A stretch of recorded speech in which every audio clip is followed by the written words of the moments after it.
12वे ज्योतिर्लिंग घृणेश्वर मंदिर येथे भाविकांची मोठी गर्दी झाली आहे। दरम्यान दर्शनासाठी भाविकांचा गोंधळ देखील पाहायला मिळतोय।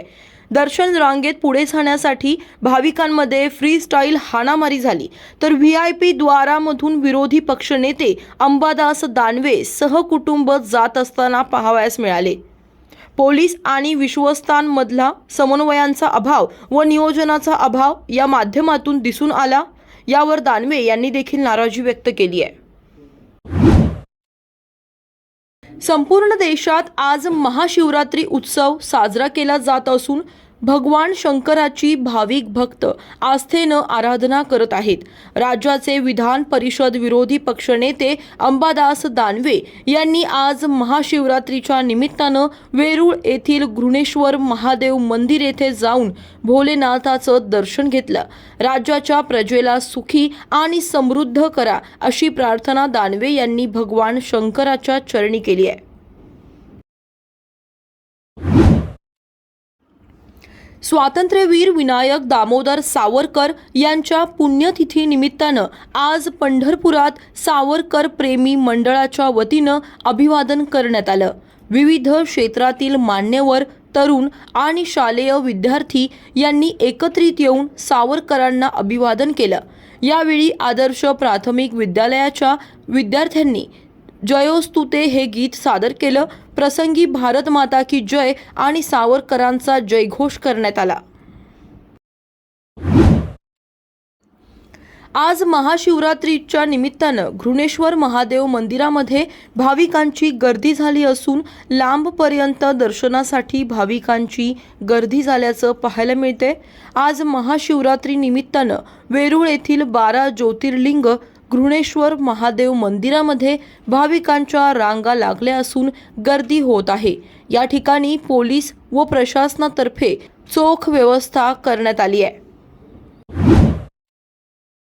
महाशिवरात्रीच्या निमित्तानं नागपूरच्या 400 वर्ष जुने प्राचीन कल्याणेश्वर मंदिरात सकाळपासूनच गर्दी पाहायला मिळते। महाशिवरात्री निमित्तानं भाविकांनी मोठी गर्दी केल्याचं दिसतंय। महाशिवरात्री निमित्त विधिवत शिवपिंडीवर पूजा अर्चना करून भगवान शिवचे रुद्राभिषेक केला जातोय। या मंदिराचा 1968ला जीर्णोद्धार झाला होता।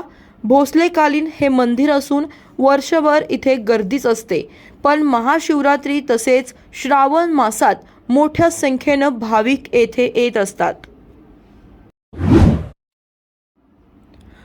इगतपुरी तालुक्यातील घोटी येथील वीज वितरण कार्यालयावर विजेच्या मागणीसाठी आदिवासी बांधवांचा एल्गार कष्टकरी संघटनेच्या नेतृत्वाखाली बत्ती मोर्चा सुरू आहे।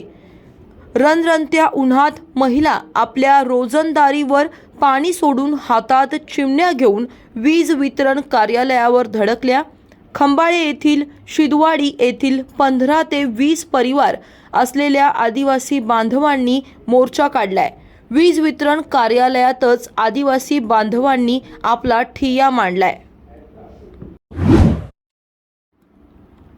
श्री विठ्ठल रुक्मिणी मंदिरातील श्री संत नामदेव पायरीच्या दरवाजाला नांदेड येथील भाविक अरगुलवार परिवारातर्फे चांदी बसवून देण्यात आल्याची माहिती मंदिर समितीचे कार्यकारी अधिकारी राजेंद्र शेळके यांनी दिली आहे। शंकर दिगंबर अरगुलवार व नरसिंहलू दिगंबर अरगुलवार यांनी कैलासवासी दिगंबर तुकाराम अरगुलवार व कैलासवासी जनाबाई दिगंबर अरगुलवार या आपल्या आईवडिलांच्या स्मरणार्थ सदरचे काम करून दिले आहे। कोरटकर यांना कोल्हापुरात येऊन दाखवावं, त्यांना कोल्हापुरी पायतानाचा चांगला प्रसाद दिला जाईल अशी टीका शिवसेना उबाठा गटाचे शहर समन्वयक हर्षल सुर्वे यांनी केली आहे। कोल्हापुरात ठाकरे गट आक्रमक झाल्याचं पाहायला मिळते।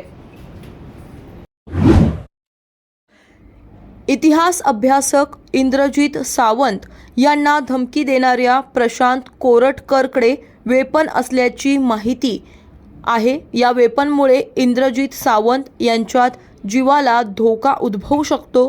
त्यामुळे या धमकी प्रकरणाचा तपास पूर्ण होईपर्यंत कोरटकरवरील वेपन पोलिसांनी जप्त करावं अशी मागणी कोल्हापुरातील मराठा समाजाचे नेते दिलीप देसाई यांनी केली आहे. सकल मराठा समाज इंद्रजित सावंत यांचं सुरक्षा कवच असल्याचं देखील ते म्हणालेत. कृषी मंत्री माणिकराव कोकाटे यांच्या संदर्भात शिक्षा स्थगित करण्याचा निर्णय न्यायालयानं 1 तारखेपर्यंत राखून ठेवलाय. 1 तारखेला माणिकराव कोकाटे यांच्या शिक्षेसंदर्भातला निर्णय होणार. 1 मार्चला पुढील सुनावणी होणार अशी माहिती माणिकराव कोकाटे यांचे वकील ॲडव्होकेट अविनाश भिडे यांनी दिली आहे.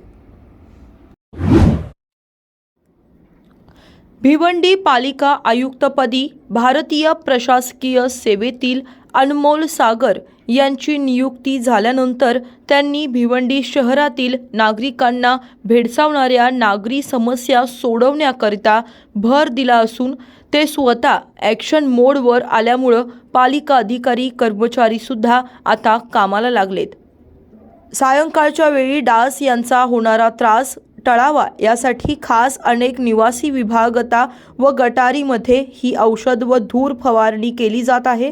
पालिका स्वच्छतेबाबत घेत असलेल्या दक्षतेबद्दल नागरिकांनी समाधान व्यक्त केले. यवतमाळ जिल्ह्यात अतिवृष्टीमुळे खरीप हंगामात शेतकऱ्यांचं नुकसान झालंय. कापूस, सोयाबीन, तूर पिकाला भाव नाही. यामुळे शेतकऱ्यांचा लागवड खर्च निघाला नाही. शेतकरी आर्थिक संकटात असताना यवतमाळ जिल्हा मध्यवर्ती बँकेनं सक्तीचे पीक कर्ज वसुली सुरू केले. त्यामुळे कुटुंब जगवावे की कर्ज फेड करावी असा प्रश्न आता शेतकऱ्यांसमोर उभा राहिला आहे.